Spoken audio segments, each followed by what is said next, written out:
Day, September 10th, 2025. I'd like to welcome everybody that's here and online. Introduction would be Mr. Schmidt is here for Reverend Nelson, and appreciate you coming in. That's great. And if you would join me in Pledge of Allegiance.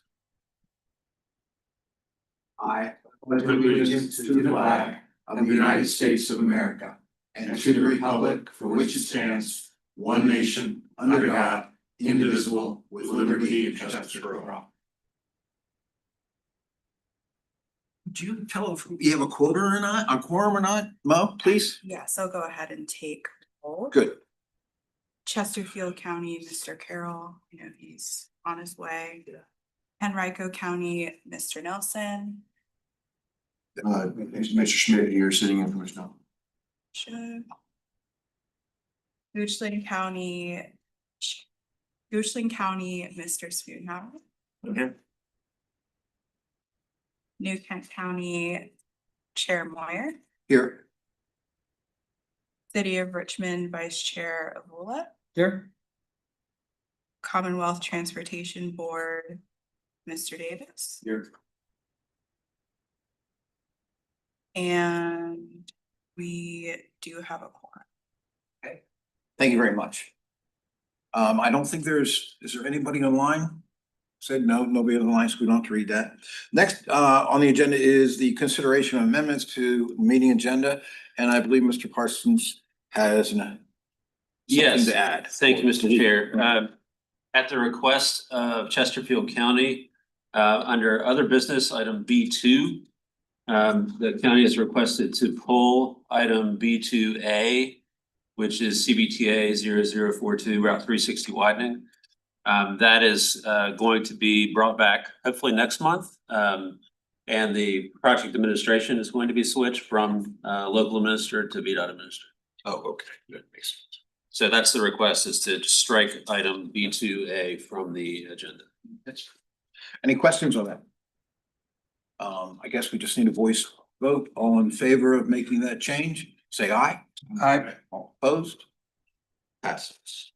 Thank you. Next is the approval of the August 13th, 2025 meeting minutes.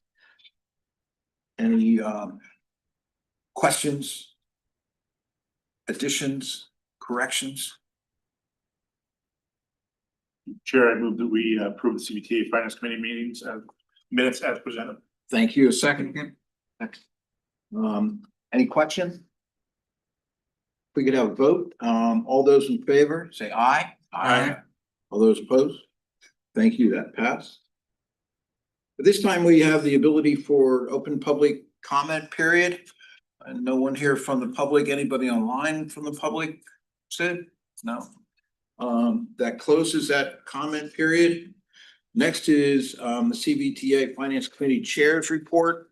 The only thing I have, it was a long summer. I've gotten to see transportation modes that I really don't want to talk about. Airplane, just as the movie says, airplanes and trains and automobiles. But what I have seen is that a lot of areas don't have the cooperation that we have in this region. And for that, I'm very pleased. Seen some things that, you know, we could maybe improve on in other areas, but a lot of things that we do right. That's mine. Vice Chair, you have anything? Okay, very good, very good. CVT activities report, Mr. Parsons. Yes, thank you. I'm putting it on the screen, hopefully. There we go. This is also in the agenda for everyone's information. As we discussed last month, we're going to be moving to a new format for financial activities and investments. I borrowed the template from Ms. Shepherd, but we're going to be doing a quarterly deep dive. This is an off month, so the next more detailed report will be at our November meeting following the close of the books. But today I wanted to go back to kind of our bread and butter, which is discussion of the tax collections and distributions, as well as the investment report. On the tax collections and distributions report, this is April accrual reported as of July 31st. There's two red boxes in the report that I wanted to highlight. Total receipt of taxes lifetime to date now is $986 million. So we're that far from surpassing $1 billion in revenues in our short lifetime. So that's something to be celebrated, and the expectation is we'll get there by the end of the calendar year. The other thing to note at the bottom of the screen, and this is where this report has been updated slightly. We show that the working capital reserve is topped off at $18 million. In addition to that, I did want to highlight that interest income, even with that working capital reserve contributions, is already back up to $15 million. So we are doing very, very well on investments, and that's something that I wanted to highlight, and we'll raise that for everyone's information in the next page, which is our monthly investment report. One of the things that we've added to this is getting direct insight from Chesterfield County, who manages the investments. So the right-hand side of the screen is the bullet points at a glance as of July 31st. And this is all contained in the text to the left, but just to highlight, the Fed did not change rates at their July or the August meetings. Significant increase in interest earnings in July 2025 compared to July 2024 is due to increased balances in pooled funds, which are paying over 4.4%. So most, if not all, of our investments are now in pooled funds because since July of 2024, our negotiable CDs have all matured, and those proceeds were deposited back in pooled funds because of the more advantageous interest rates that are currently in the pooled funds approach.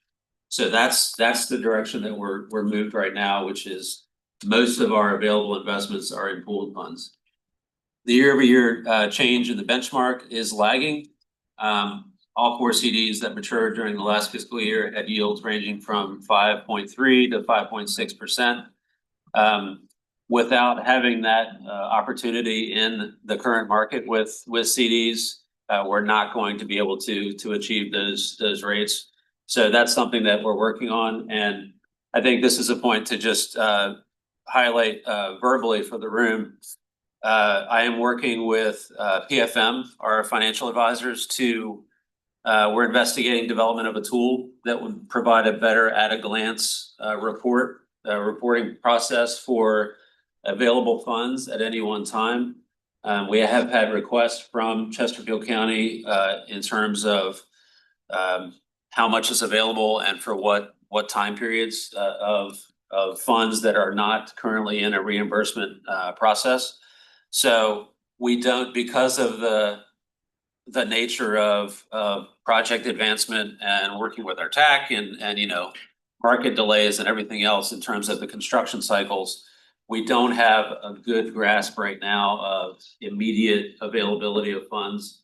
And that's something that I intend to change over the next few months, is to try and work to develop a better reporting tool so that we know at any one time we have X amount of dollars that are not committed to a project that is upcoming, that can be invested for 6, 9, 12 months, and hopefully we can get those interest rates back up in one way or another, so that our investment in interest income continues to rise.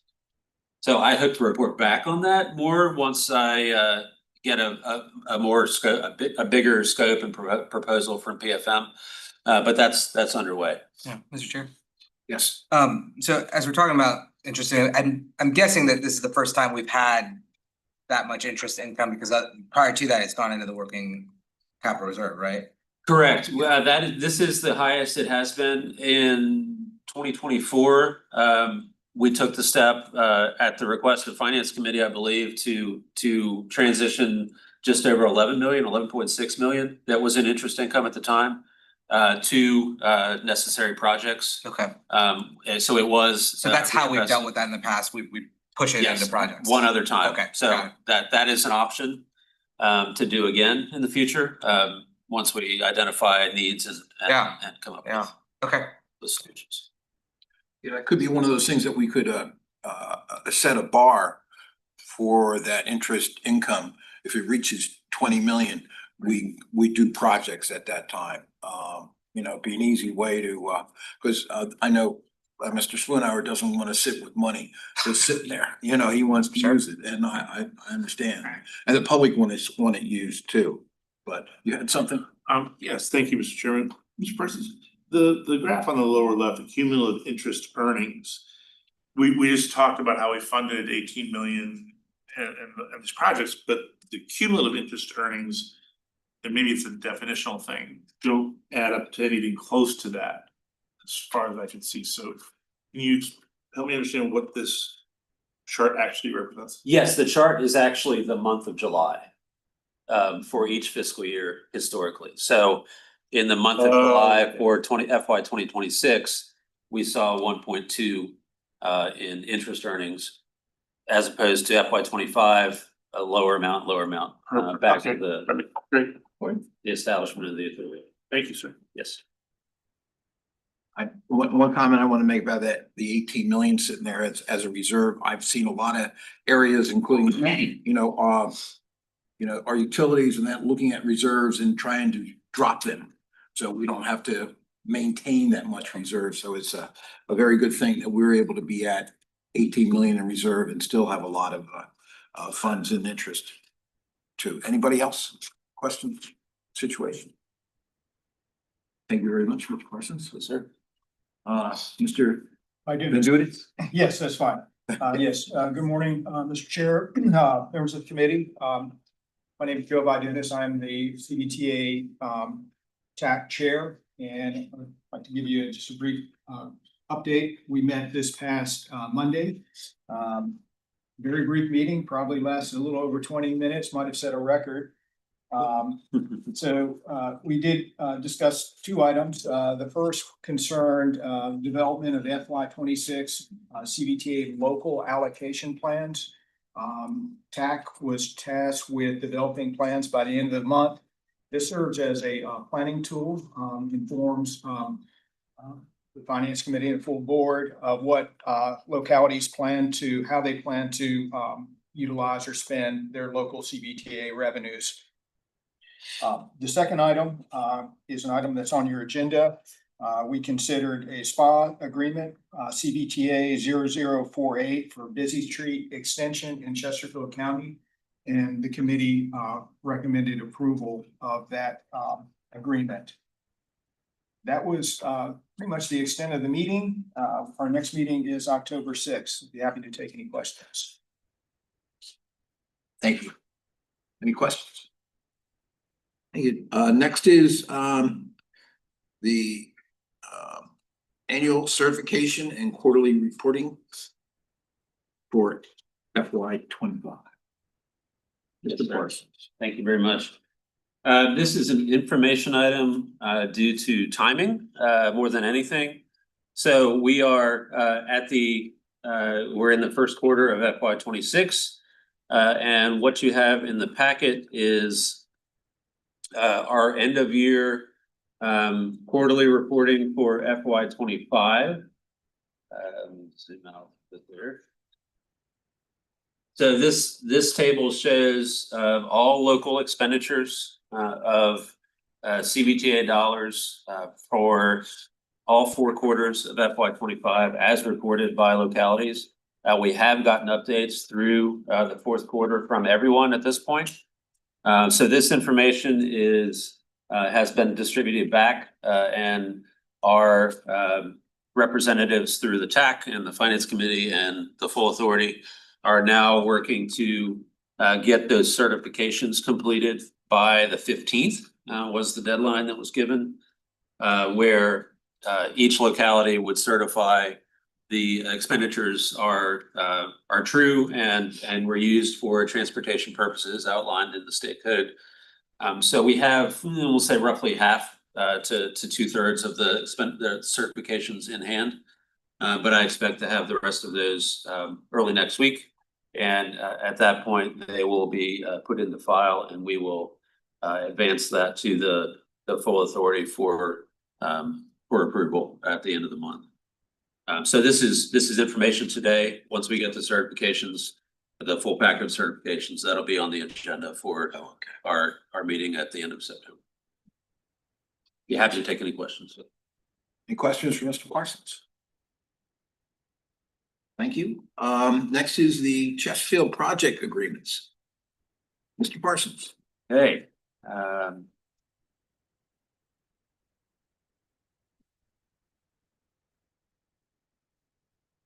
this as well is in the packet, and as the committee made the amendment to the agenda, we're only looking at CVTA 48, which is a project agreement for the Busy Street extension in Chesterfield County. This has received CVTA regional funds, and Chesterfield County is ready to advance that into development. We do have the partially executed agreement in hand, and that's what's in the packet for your review. At this point, the proper action would be a recommendation to the full authority for approval of the project agreement as presented. Just a little context for Mr. Carroll, the first project, CVTA 42, which was in the agenda, was requested to be pulled at the TAC meeting. That's going to change in administration roles. So instead of Chesterfield administering it, it will be VDOT. So we expect that back next month, according to Ms. Smith. So that's the requested action is as printed in the agenda. Okay. Have to take any questions on this. Any questions for Mr. Parsons? Motion to approve. There's a I know you motion. find that shocking. I was looking at you. So there's a second. Any questions beyond that? I'll take a vote. All those in favor? Aye. Opposed? It passes. Thank you very much. It's named Busy Street. It's very busy. I hope so. I hope so. Geez, it was named Busy before it became busy? Yes. Okay. The FY 26 local allocation plan. Mr. Parsons. Thank you, Mr. Chair. This is, again, an information item at this point. This local allocation plan is essentially a planning document that CVTA uses at the beginning of each fiscal year. As we just discussed in the previous agenda item, this is the companion piece to the annual certifications. So the local allocation plan is developed at the beginning of each fiscal year, which essentially is a spending plan, capital plan for each locality to share what they intend to use CVTA local dollars for during the fiscal year. This is a reference for the end of the year and the quarterly reporting to see if everybody is tracking, if new expenditures have been identified at the locality level. So it just gives us a way to see really what the intent of the 50% funding is. And we follow it up at the end of the year with the annual certifications to show what was actually spent. So this database is under development. Again, we have about half of the localities have reported their intent for local allocations for the year. And my expectation is that by the October TAC meeting, we'll have everybody's allocation plan in hand and can share that back out. So when do you expect that? I'm sorry, at the end of Yes, we at the actually next meeting? we actually discussed at our TAC meeting on Monday, having everybody's plan in hand by the end of September, Okay, so that we can then put that into the meeting cycle for October. good. Thank you. So what's, I'm sorry, Good. don't mean to cause any confusion. What's in the agenda right now is the FY 25 allocation plan. So this is what was approved last year, just as a model. So then B1 next year will be fiscal year 26 annual certification. Yes, sir. Okay. So Correct. that- It's the reverse order. Okay, Right. very good, very good. Thank you, Mr. Parsons. Any questions for Mr. Parsons on the local allocation plan? Next is CVTA Finance Committee members' comments. Any comments from anybody? Gonna be one of those meetings, huh? Even close to my record there. Yeah. It's dreary outside. I don't want it to be dreary in here, but since there are none, the next meeting is October 8th at 9 o'clock in this boardroom, and ask for a motion to adjourn. I move. Okay. All those in favor? Aye. Aye. Nobody's gonna be against that. Thank you very much.